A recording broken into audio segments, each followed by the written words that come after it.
Hello, my name is KRooney, and this is my professional article review for ALTC806. The article I picked is titled Top 7 Blended Learning Strategies for CTE, which stands for Career and Technical Education. Authored by Bree Stauffer, published in 22. And here, if you click on the article itself, we'll pull it up here and give you just kind of a brief, quick breeze through of the article itself. Very informative, very instructive. Liked it a lot, to be honest. It was a good article for sure. Go ahead and get into talking about it some. The high level of it was there's 7 of the best blended learning strategies, again, for CTE, but we'll also talk about how we can blend those into other content areas later. Use multiple types of instruction materials. I definitely am more of a traditional lecture, notes, small and large group discussions, which work for a lot of my classes. But I'm definitely interested in and tried dabbling in a few additional teaching strategies last year, but definitely want to continue learning some of those.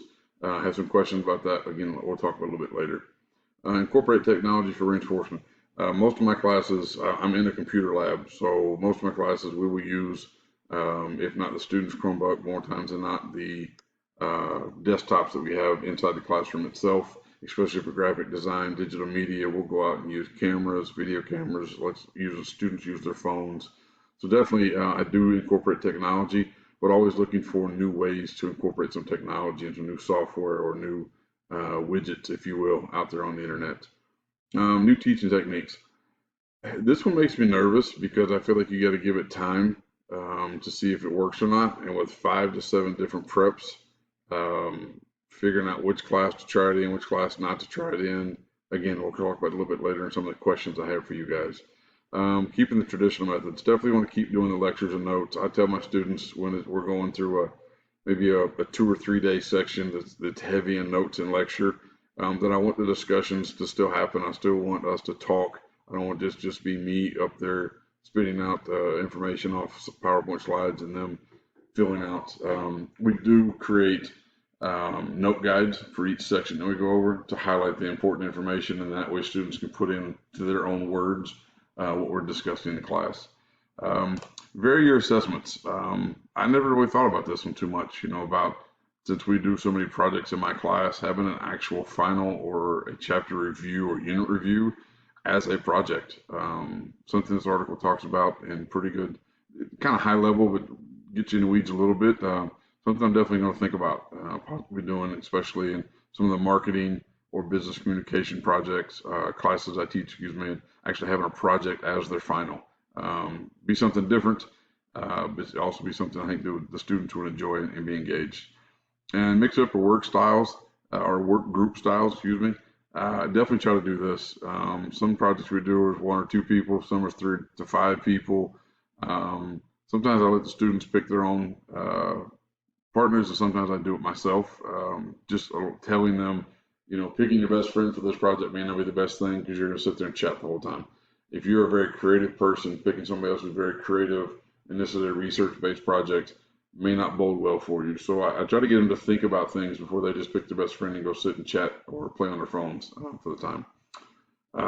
Trying digital curriculum, kind of mixing in different things where they do some things inside the classroom, outside the classroom, and also utilize, again, more technology, something that we do currently, but I definitely looking forward to finding different ways to do that in my classes.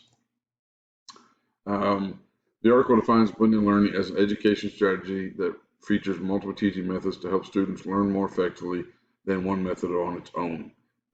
Again, it kind of goes into the details pretty good in the article itself, blending both traditional and digital learning methods. And this is kind of a typical day where part of this is my classroom and part of it something I definitely need to work on. We start with bell work in almost all my classes. One, it helps me get everybody in, get them settled. It gets them to work immediately. It gives me time to take roll, do any housekeeping things that I have to do, which I try to keep to a minimum going into a class. But there's days where it definitely helps out having bell work. Reading a section of textbook, we don't use textbooks in the traditional sense. Usually what I'll do with that is I'll get up and then I will discuss the bell work, which is usually a prelude into what we're going to talk about, or it is a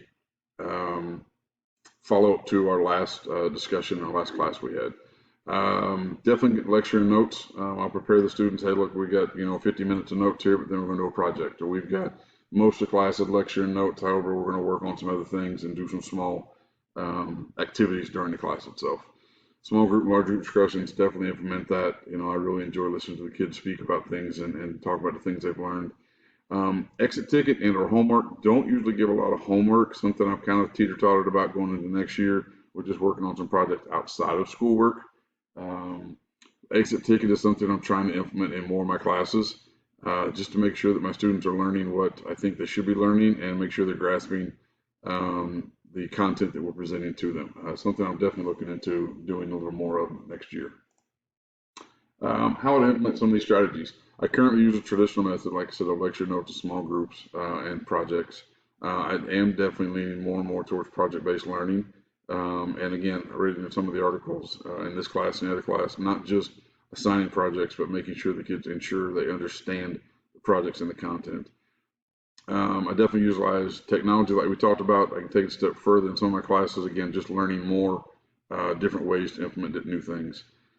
Differentiation, something I got more comfortable with later last semester, in the spring semester of last year, with having some different students in my class, but also understanding that I learn differently and I teach differently. And why not give them some opportunities to either make a presentation like this, make a podcast, or write a paper, or draw, on a traditional crayon on a poster board if you want to work on some of these projects. And it really, the students really thought, wow, I have an idea and a plan to create different things that they want to create, and they have their own input into it. Again, keep mixing the old and the new, figuring out what new works for me and what old I should change or keep the same way, and keep moving forward. And varying my assessments. The article talks about having projects that you can do at the chapter or unit review or even a final exam. Having kind of a cumulative, summative assessment for the entire semester itself. Really never even thought about doing something like that, but I think my students would actually enjoy that versus actually doing a test itself. Suggestion for other content areas. I'm definitely a visual learner, so I'm trying to incorporate more visual aids. I know it's not necessarily maybe easy to do in all content areas or for each lesson, but I think the ones that you can, it definitely helps out. When able, allow for small and large group discussions. We do that a lot, but I also set a lot of ground rules and parameters and expectations that we're going to work. We're staying off our phones. We're staying on track, and that we're going to come back together as a large group and discuss the topics. And allow students to come up with some of their own ideas of how to complete a project. I had students come up to me asking if they can make a TikTok or if they could make a video of kind of their day in a life to explain some of the things that we're working on. And I was open to it, a little close to it at first, but open to it at the beginning, and really enjoyed working with those. I hope you guys enjoyed this. I will talk to you guys soon. My question's answered. Have you ever tried a flipping the classroom strategy? Why or why not? And when trying something new, I believe you have to give it a few time before you decide it's good or bad. With 5 to 7 preps, how much time is the right answer, and do I try to keep, and how do I try it for each class? So look forward to reading y'all's and seeing y'all's presentations and getting some of the feedback on these answers. Y'all have a great one. Thanks. Bye.